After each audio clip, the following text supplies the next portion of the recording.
All right, in example D, it says an 800 Newton painter stands 3 meters from the left end of a scaffold that's 4 meters long. The uniform scaffold weighs 100 newtons and is hung by a chain at each end. What's the tension in each chain? So what do you think the first thing we need to do is in this problem is? Yeah, draw a picture. So we have got a scaffold. We have got a chain at each end holding this scaffold up. Okay? We have got a painter standing 3 meters from the left end. So the whole thing, this is 0 and this is 4 meters.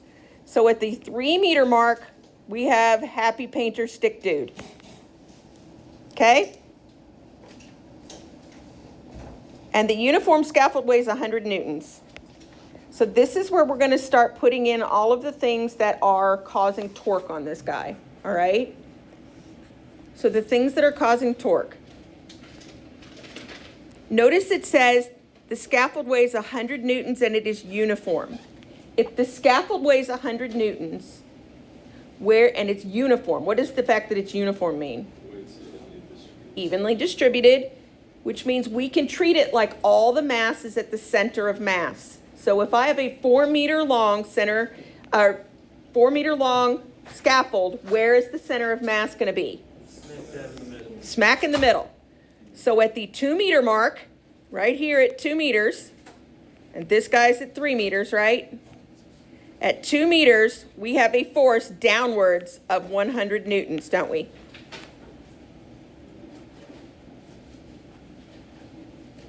Now, the painter has what force? What's he weigh?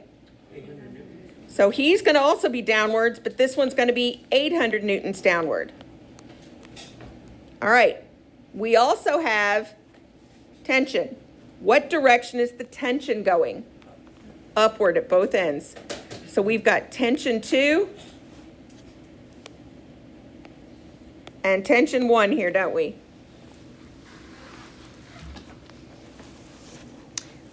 Where would you like to put the pivot? Okay.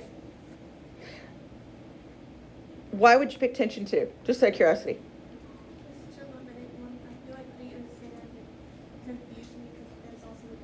You got it? Okay. Then which one of these ends are we counting as 0? Well, this is tension 2. This is tension 1. Look what we got. We started at 0 here, 4 meters here. So would it make more sense to put it at here, or would it make more sense to put it here at 0?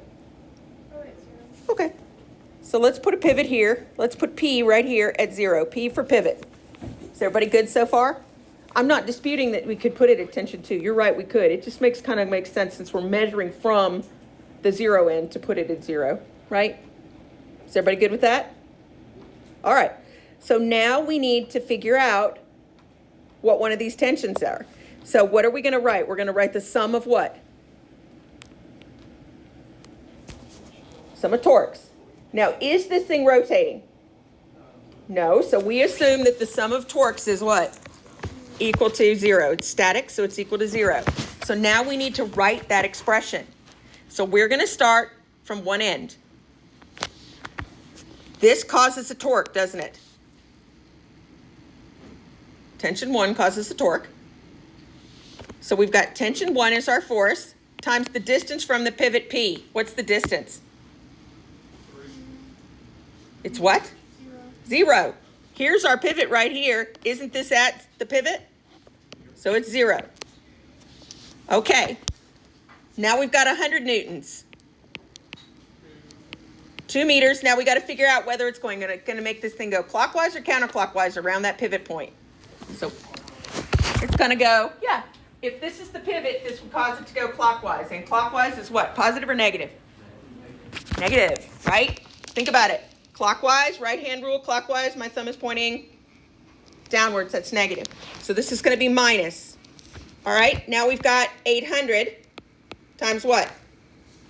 3, positive or negative? Yeah, because this is going to go clockwise. This is going to go clockwise. So it's also going to be negative. And then what?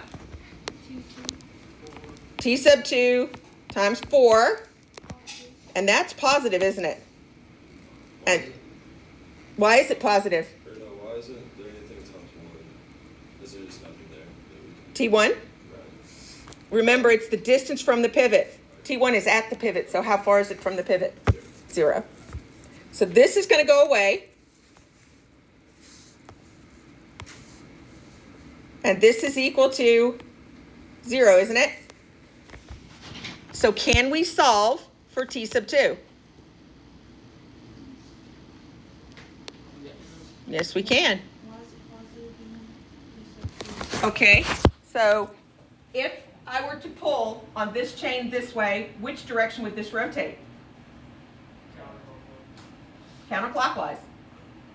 Counterclockwise. Positive. Clockwise, negative. Counterclockwise, positive. Okay? But that guy's counterclockwise, isn't it? All right. All right, so let's solve this. This is negative 200 minus 2400 plus 4t sub 2 equals 0. So 4t sub 2 is equal to what?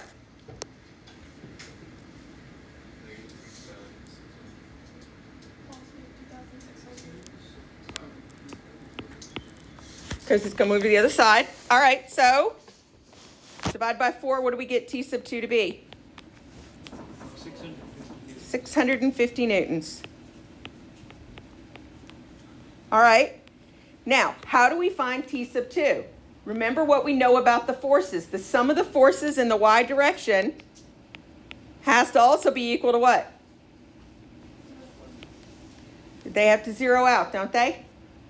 Don't the ups and the downs have to zero out? Yes, no? Yeah. All right, so what are my upward forces? T sub 1 and T sub 2. And what are my downward forces?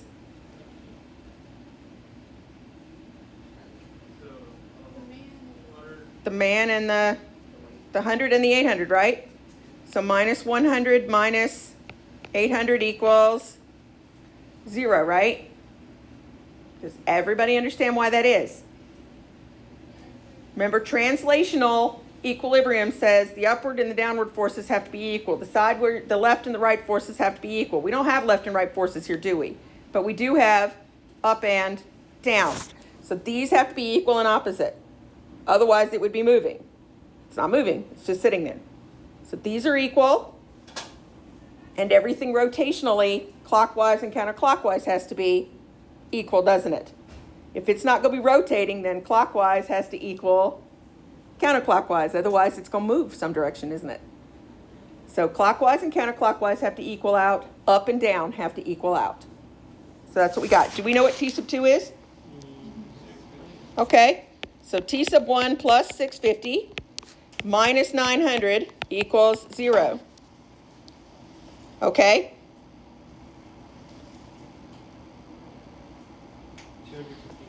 Okay, so T sub 1 is 250 newtons.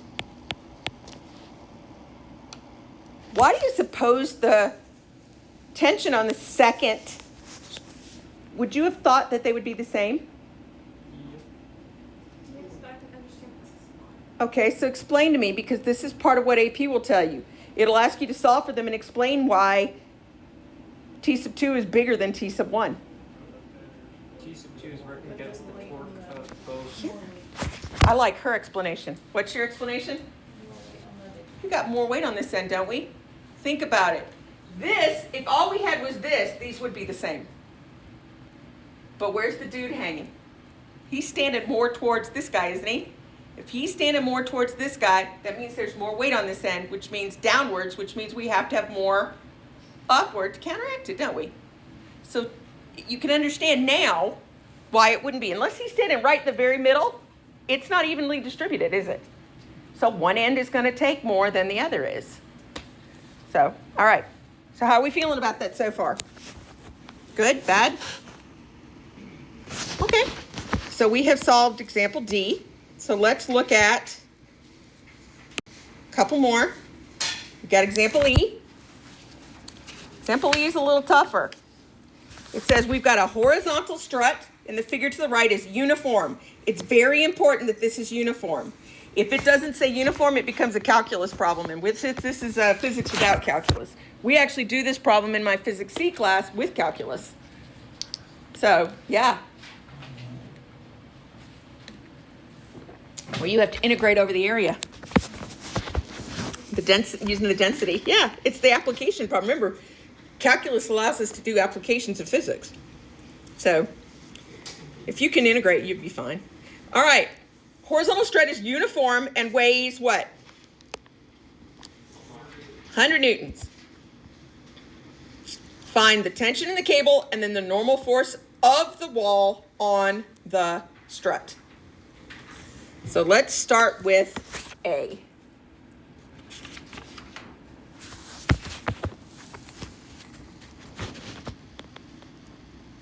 So we have got this. This is the strut. This is just a wire, and this is just a wire with a weight on the end, okay? So, tension in the cable. So we want to find the tension in the cable. Here's the problem. Tension in the cable is what? Isn't it that way? We don't deal with it that way, do we, though? What do we look at? Up and down and side to side, left and right, don't we? Okay.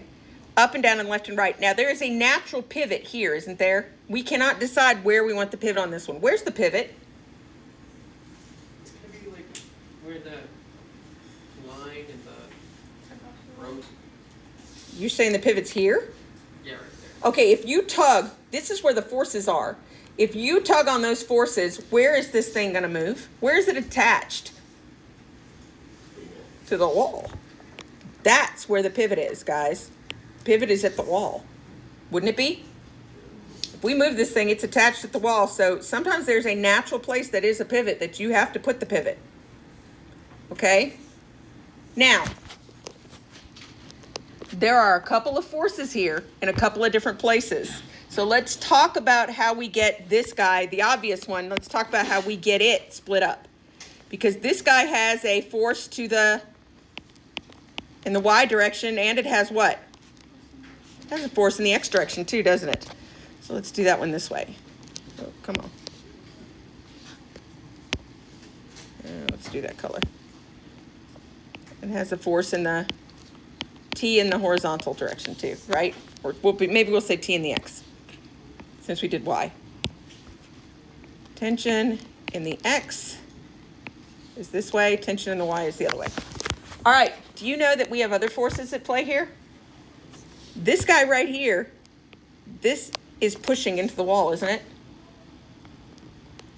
And the wall is pushing back. Do you agree? There's a force there.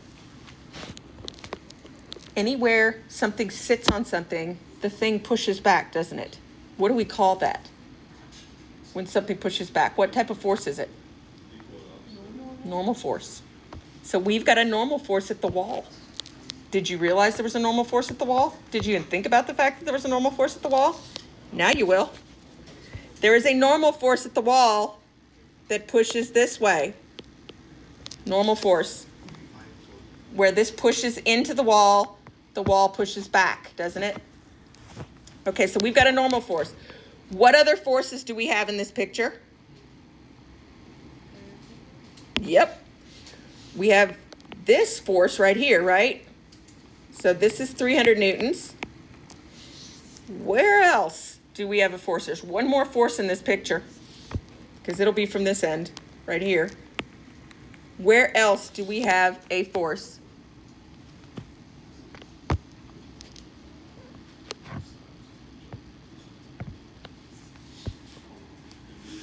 The strut is uniform and weighs the strut itself. Where would I put the strut itself? Where would I put that coming from? The middle. So this is 100 newtons, isn't it? And how far is it from here to here? 2 meters. So we got 2 meters from here. And we need to know those distances, don't we? All right, so here's the other thing. We know we want to find the tension in the cable, which means we've got to figure out tension Y and tension X, don't we? Now this thing isn't moving, is it? So this thing is not moving, which means that the tensions in the X direction have to be, and the tensions in the Y direction have to be, also the torques have to be, clockwise and counterclockwise have to be equal and opposite. Getting a theme here?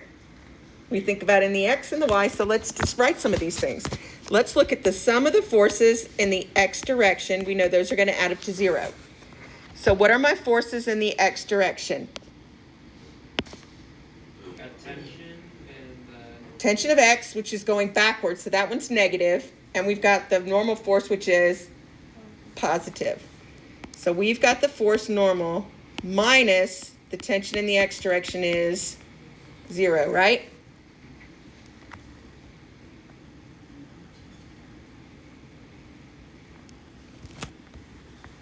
Okay.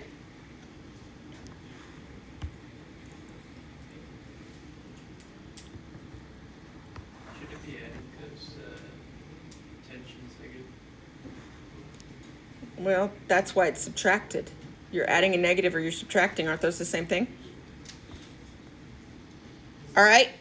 Now, I want to be able to, we may have to do some adjustments here, but let's do the sum of the forces in the Y direction. What are the forces in the Y direction? So negative 100 minus 300 plus what? Tension in the, and that all has to equal 0, doesn't it? So now we have tension in the Y direction solved, don't we?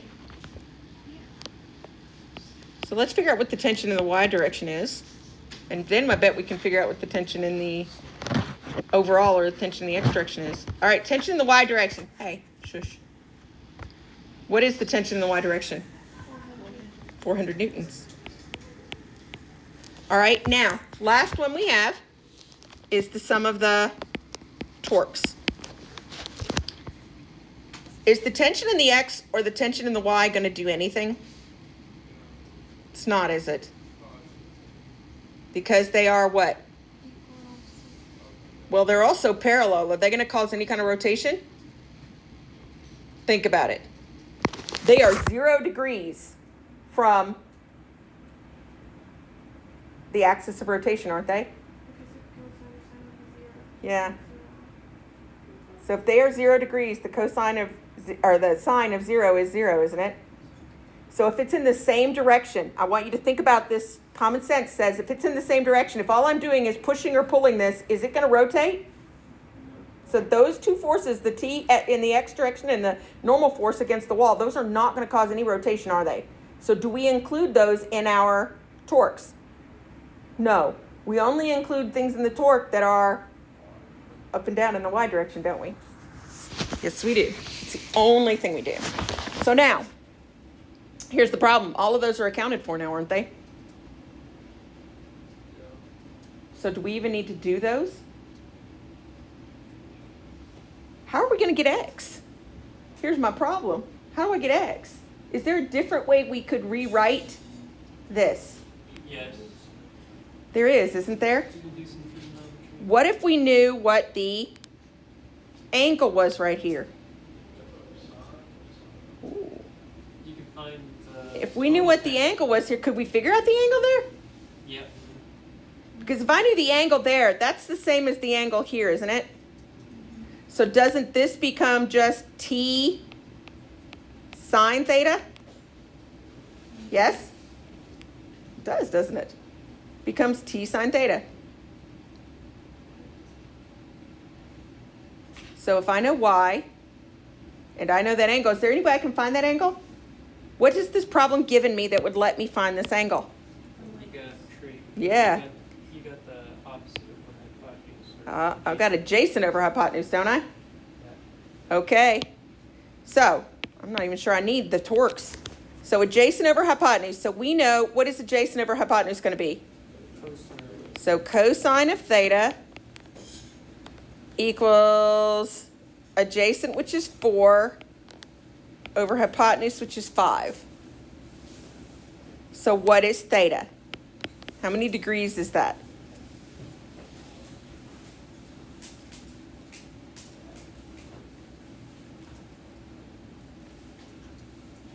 $36.87. So 36.87 degrees, all right? And what did we say T sub y was? T sine theta. Do I know T sub y? I believe I found it right here, didn't I?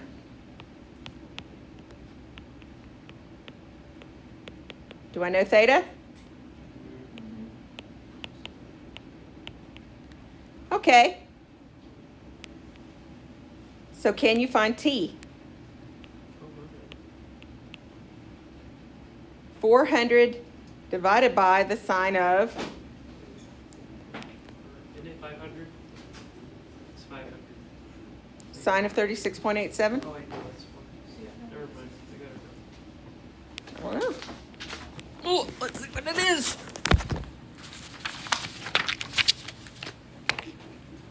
I don't have it figured out.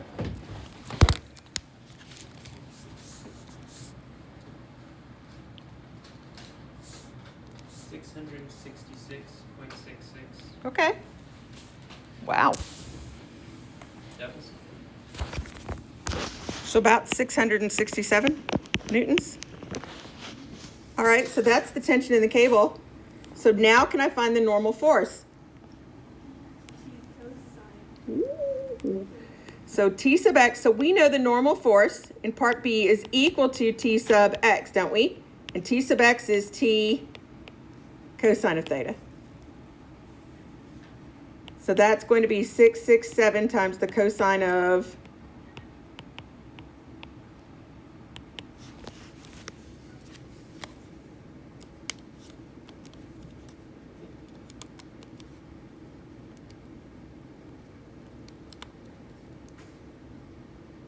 I get about 534.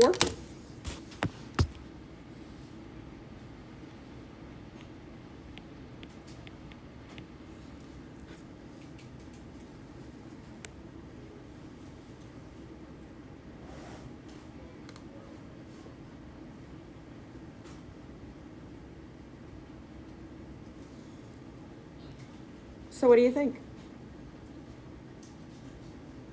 We also could have done this initial piece right here. We could have done this initial piece using torques also. Would have worked out either way, wouldn't it? So the tension in the cable is 667. Mm-hmm. It is.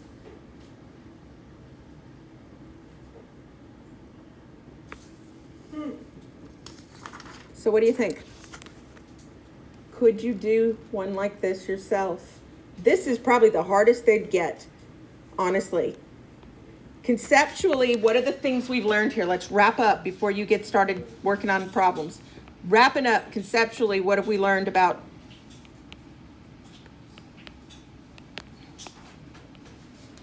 What have we learned about torque? What is torque? like force. It's a force that causes rotation. Okay.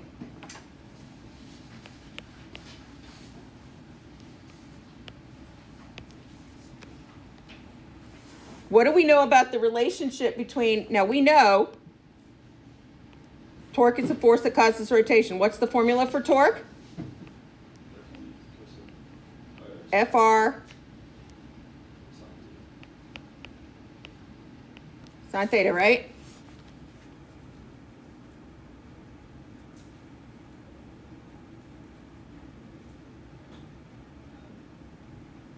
All right, so now let's do some associative things. If the force goes up, what happens to the torque?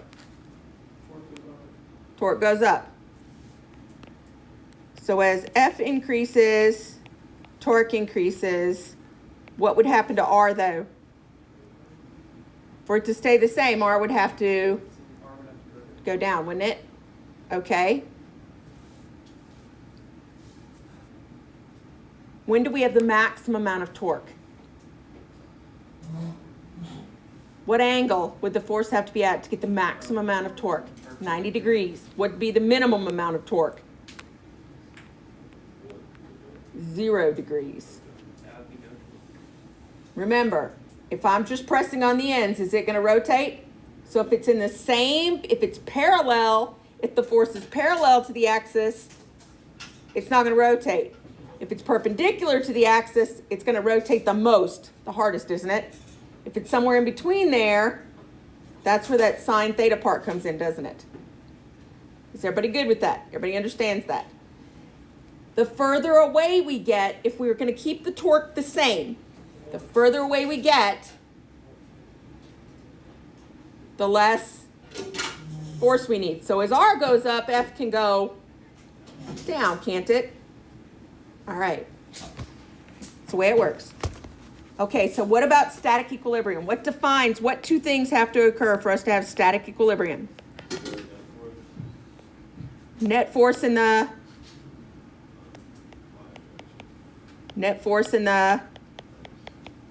and some of the net. So this is called what? Yep, translational equilibrium, and this is,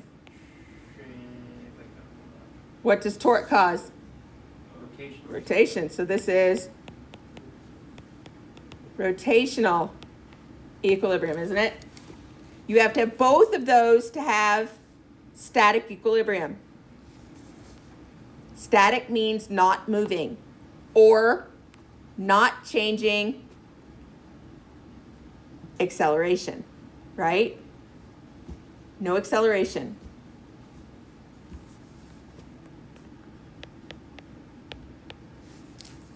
So give me a case of when something could be in static equilibrium but still moving.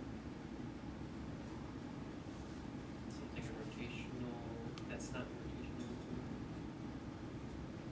It's in static equilibrium, but it's still moving. Thank you. Car driving down the road at a constant speed. If we have a constant speed, that means we have 0 acceleration, don't we? Which means it's still in translational equilibrium. All right? No acceleration. Give me another one.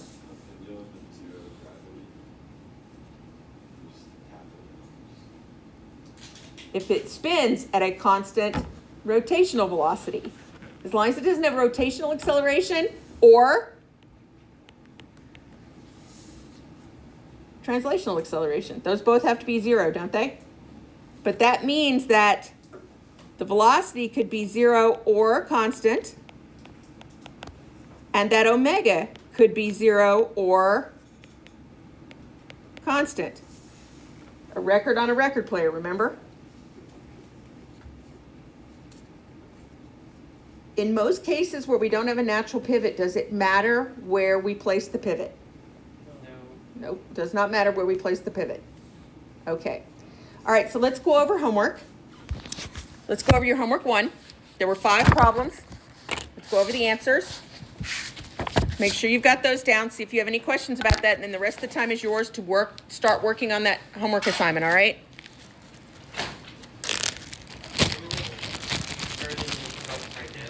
No, you can't do that Why not? because you have to complete the assignment and attach the Newton buck to it. You don't just get a free pass on an assignment. You still end up having to do it. What's the point of the Newton bucks then? That if you fall behind for some reason, you can turn something in late. As long as it's not after the test. Because what's the point of doing it if you're not going to... I mean, the whole point of doing the assignment is so you can do it so that you can do well in the test, right? Oh, yeah. It's not turn 12 things in at the end of the 9 weeks because you don't like the fact that you have an 80. Too bad. 1A. I can't find my phone. Classify it as circular motion or rotational motion. In other words, is it a revolution or is it a rotation? Circular. Good. Motion of the earth around the sun is circular. Motion of hands of a clock? Rotational. Good. Race car going around a track? Good. Vinyl record plays? Rotational. It's where the axis is, isn't it? We're doing Unit 6 practice exercises 6-1, right? You were supposed to have that already done. We're checking answers. 2A. The angular velocity is 7.3 times 10 to the negative 5 seconds. 7.3 times 10 to the negative 5. Part B, that means that the linear velocity, if you're going 6,400 meters from the center of the earth, your linear velocity would be 460 meters per second. 460. How'd we get that? Okay. Well, let's look. Remember, velocity is equal to r times omega. It gave you the radius of the earth. Yes, it did. You are 640 meters from the center of the earth. 6,400 meters from the center of the earth. From the center of the earth. So r is 6,400. And omega you found in the first part, which was 7.3 times 10 to the negative 5th.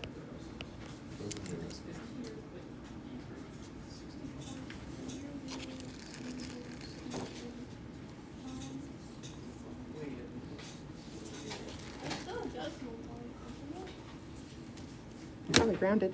Let's look. Let's see. 7.3 in a second. Negative 5 times.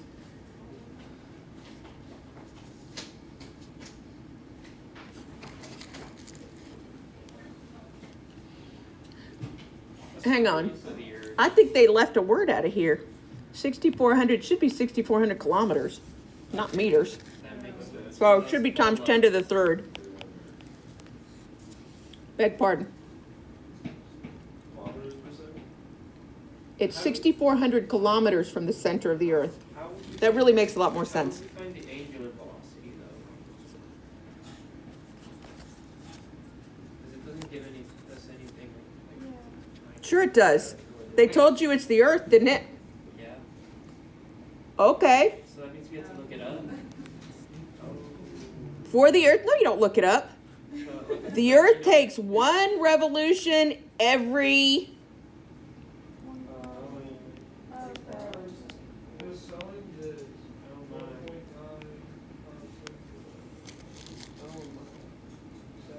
Come on, guys. Well, we needed One revolution for every 24 hours. radians per second. Okay, so first, that would One revolution is what? 2 pi r. 2 pi radians. And we need it in seconds. So 2 pi. 1 hour is Multiply that by 3,600 seconds, isn't it? oh my god. Come on, guys. Isn't it?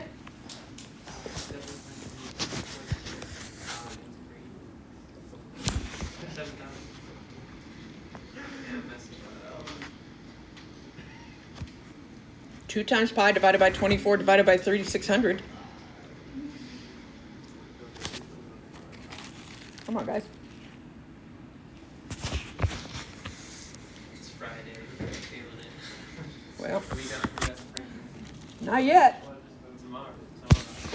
So tomorrow you cannot feel it. No, tomorrow. Maybe. Today you need to engage your brain. You're not there yet. Number 3, A. It says find the angular acceleration. Angular acceleration was about 5 radians per second squared. In part B, it said find the angle through which the blade is turned. That would be 1,000 radians.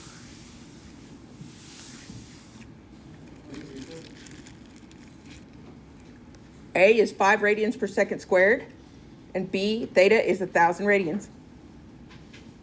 And you would use the distance formula? I mean, what's the change? You could, yeah.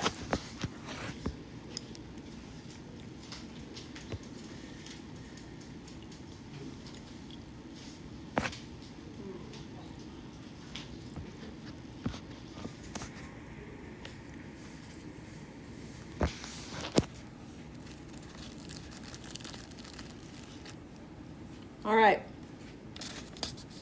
In part A, you should have used W final equals W initial plus alpha T, right?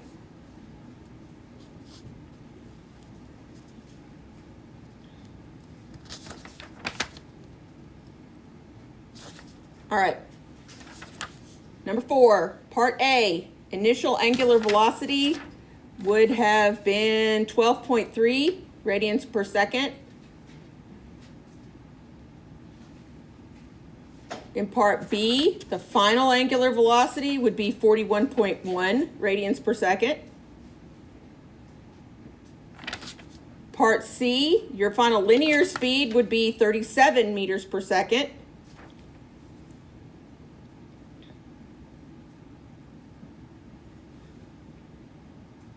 That would be V equals R times omega final, right?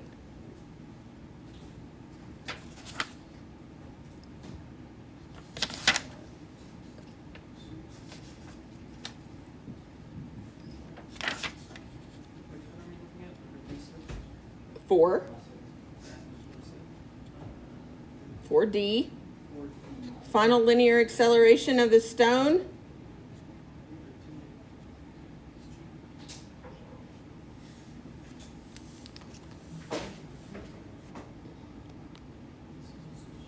Hang on. For some reason I didn't do this one. So it was 1.2 times 0.9 would be 1.08 meters per second squared.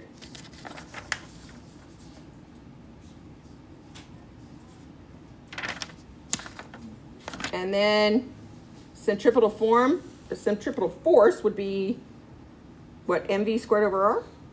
So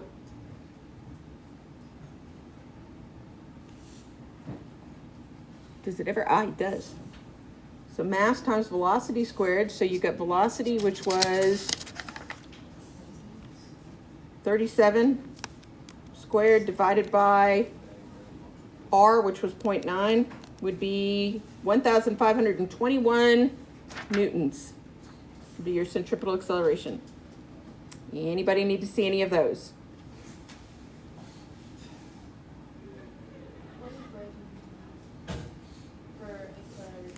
For which acceleration? Linear acceleration would be the r times alpha, wouldn't it? Just like linear velocity is r times omega, alpha is equal to r times, or linear acceleration, just like distance is equal to r times theta. It's always r times whatever the rotational component is. It's the same pattern all the way around. So if you can remember one of them, you can remember all of them. All right?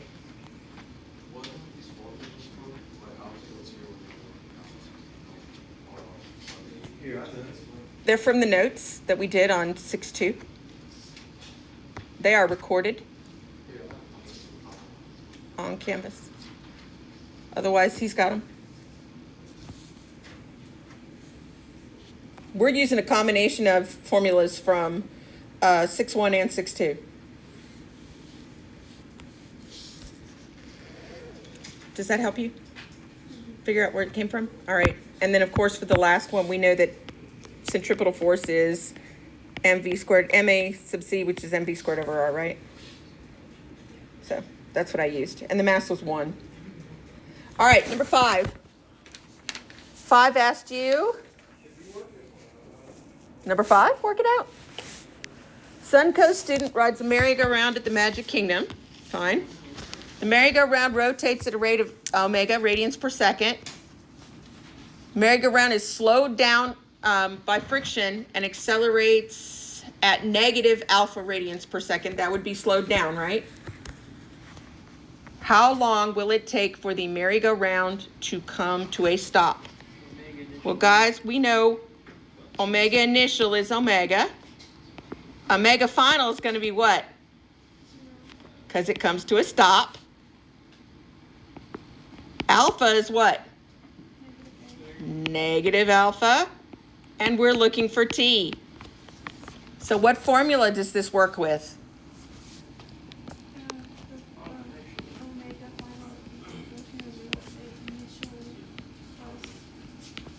Yeah, that one, right?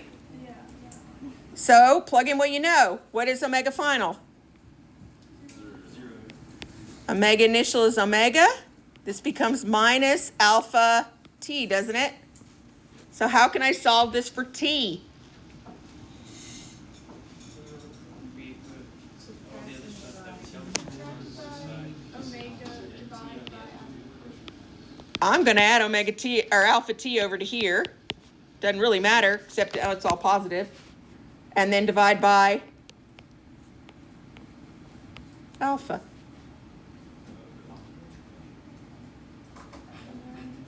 Yay! I put about 2 seconds. Sorry, I didn't put it. How long will it take? Okay, I see what you're saying. But you just got to read through and think about what formulas will work here. What do I have? What did I write down? I wrote down my given. And from my given, it led me to know which equation to use. I plugged in then what I knew, which then gave me this, and then solved for the variable they wanted me to have. It's a process. Write down your given. Figure out what formula your given should go into, and then plug them in and solve for what you have that's left that you don't know. Okay? It's the same process every time. Okay? Is there any one of these 5 problems that anybody else needs to see worked? Any piece or part of any of them? What's the answer to B? Oh, I'm sorry. I didn't realize there was a part B. I was really Omega thinking it equals, looked very straightforward. all the, theta equals omega over 2 times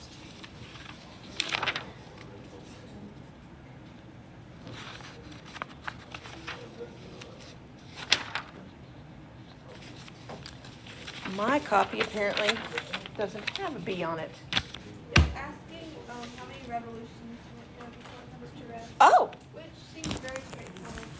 How many revolutions will it go before it comes to a rest? Which is the That's theta. Which is the So theta equals times time. W initial t plus 1/2 alpha t squared. Then we All right. T, which is So we know t, we plug everything in. What's W initial? And this is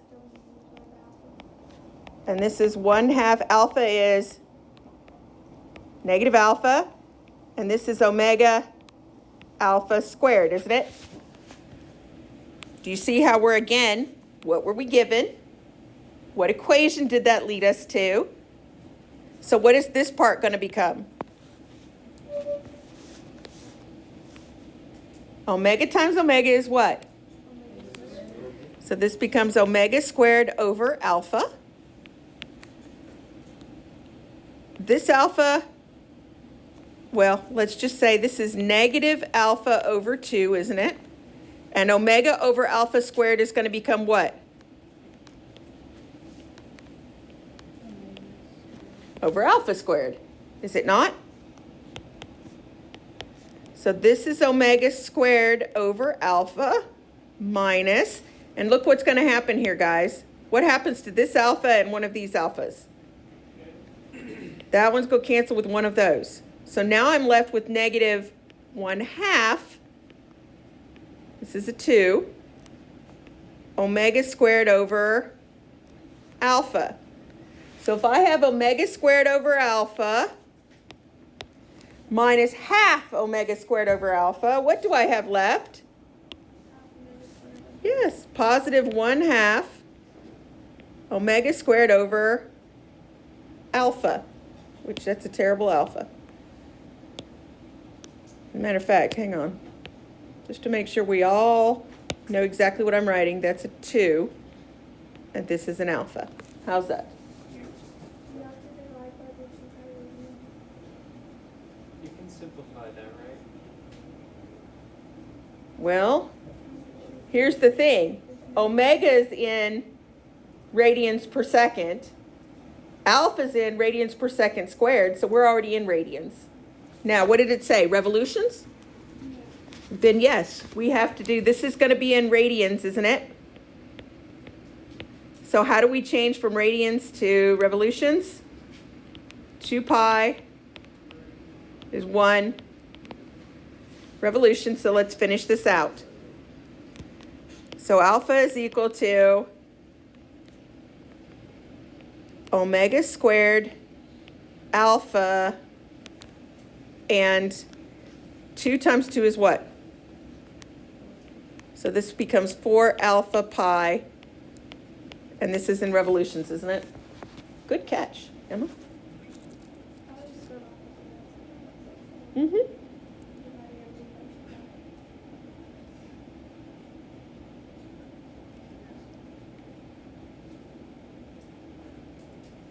Once you get everything plugged in, it's just a matter of following the algebra, which is probably the thing you guys are the least confident about, for whatever reason. So there's your answer to part B. All right, for the rest of class, you need to work on assignment number 2. Yes, work on assignment number 2. You have 1 through 9. You'll get over it. You got like 30 minutes of class left, and you got 9 problems.